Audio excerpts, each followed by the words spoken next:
Hey everybody, it's Party Elite with another episode of the Magic Guide. This time around we're looking at the lore of fire.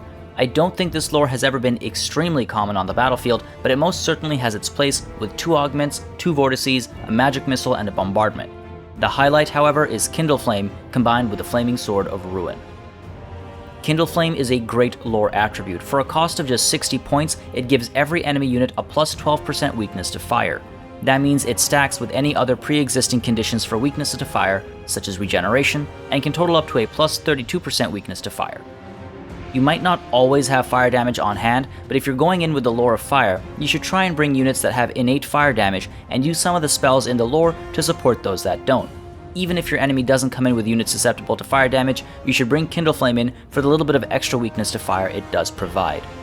Cascading Fire Cloak is an augment spell that lasts for 16 seconds, costs 4 winds of magic to cast, has a cooldown of 22 seconds, and gives an ally plus 18% armor-piercing damage and plus 36 melee defense. This spell is primarily a defensive one, though it certainly has its benefits on the offensive side as well. Use it to hold a line as you wait for support to arrive, or to simply surprise your opponent with a unit that doesn't falter as easily as they might have expected.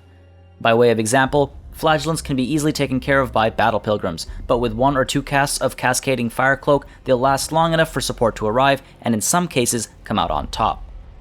Remember that a higher melee defense is only valuable up to a certain point. The lowest chance to hit your opponent will ever have is still 10%, so try using the Fire Cloak on units with lower melee defense stats, or use it to counter any debuffs that your opponent might place on important units of yours. If you're trying to use it offensively, remember that the extra armor-piercing damage is percentage-based, meaning any unit that has a higher base armor-piercing stat will benefit most from it. And always cast this soon after engagements begin. It doesn't last very long, and you want to make sure you're able to use each of the 16 seconds it's around. At a cost of 54 or 58 points, and with such a low cost to wins, you should definitely take this to the field and use it often.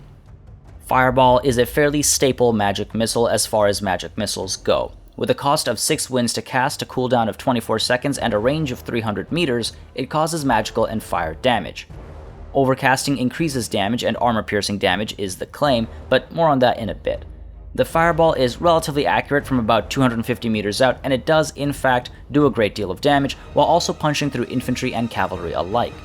The resulting detonation from impact does a fair amount of damage too.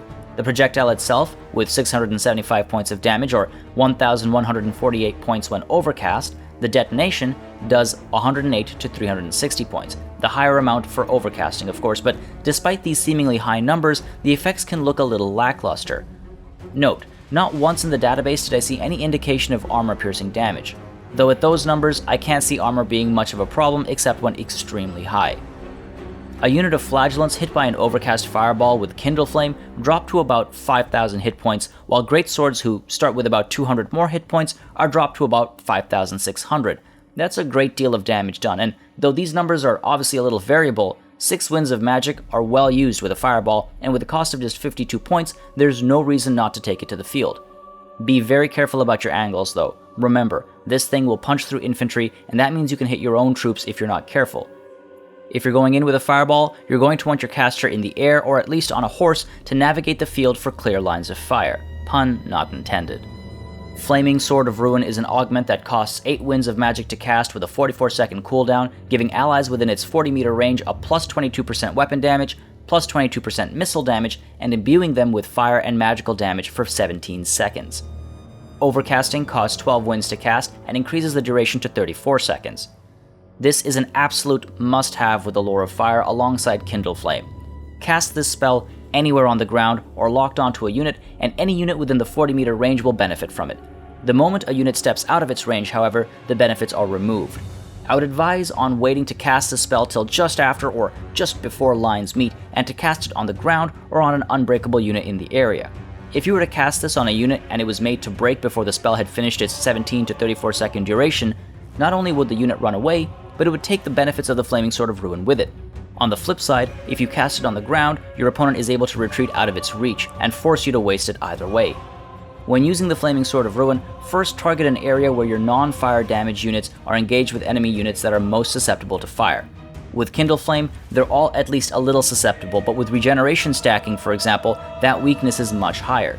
This ensures that units of yours that would otherwise not be able to take advantage of the weakness to fire are now able to.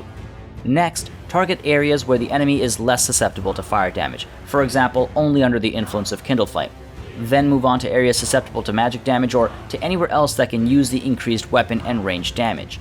Just remember that those increases are percentage based, so the higher the base value, the more value you're getting from the Flaming Sword. An alternative to using the Flaming Sword in melee is to use it for ranged units. Despite it being a flaming sword, your ranged units will also gain the ability to do fire and magical damage, and this has the added benefit of your units being stationary and not running away from the region of influence. Unless your lines have been broken, in which case you have bigger problems. As I said, it's a must take, and there's a reason it costs 118 to 122 points. It's absolutely worth it. The Burning Head is a vortex spell that costs 11 winds to cast, has a cooldown of 37 seconds, lasts for 20 seconds, and beyond causing magical and fire damage, also results in units being burnt, giving a -8 to leadership for 10 seconds. Overcast, it lasts twice as long, has a larger area of effect, and costs 19 winds to cast.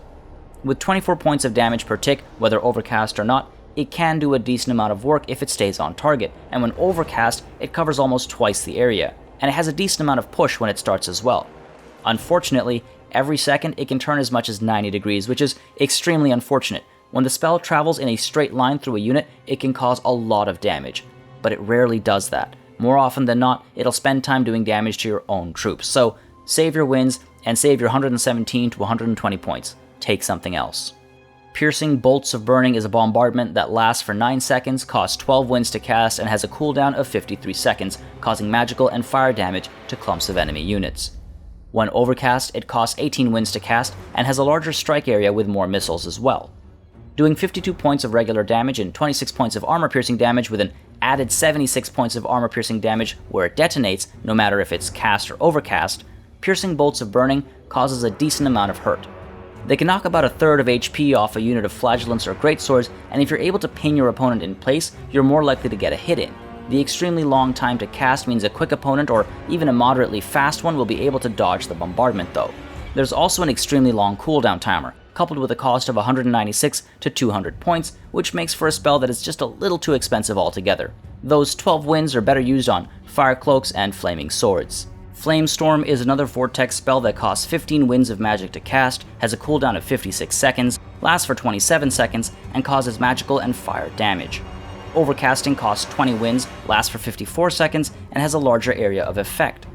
Doing 12 points of damage and 6 points of armor-piercing damage per tick, it's not the most powerful of vortex spells, and with a chance to turn up to 170 degrees every second, it's just as likely to hit your own units as it is your target.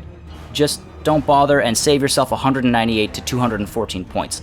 It's really unfortunate because this is probably among my favorite pieces of VFX work in the game.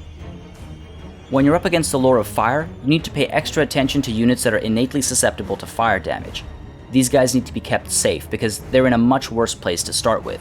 If you can't focus down on and kill the enemy caster, try to at least eliminate enemy units that have fire damage as a base ability nice and early to try and wipe the consistent extra damage off the field, and if possible, reserve your melee defense buffs for units that are most in danger from flaming attacks. The increased melee defense would mean Kindleflame and Flaming Sword of Rhuin are less effective as hits aren't landing as often, so the extra damage isn't being dealt, because no damage is being dealt. When your opponent uses Cascading Fire Cloak, make sure you counter it with a melee debuff or an increase to your own melee attack, and be wary of the extra armor-piercing damage coming through as well. As for the Flaming Sword of Rhuin, try to stay out of the area of effect when it's active.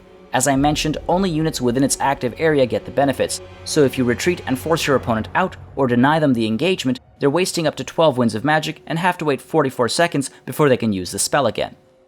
And that covers the Lore of Fire, a set of spells that can cause a great deal of hurt to the enemy if used well, and one that should at least slightly influence your army composition. Kindleflame is a great lore attribute, so make sure you're taking fire damage to the field. The Lores of Magic are just another set of tools on the battlefield. You need to make sure you take the right tools for the job and use them well, because that's what being a great general is about. As always, for more Total War content, including updates to this Magic Guide miniseries, make sure you subscribe to this channel. Have any interesting Magic-related thoughts or strategies of your own? Let me know in the comments below.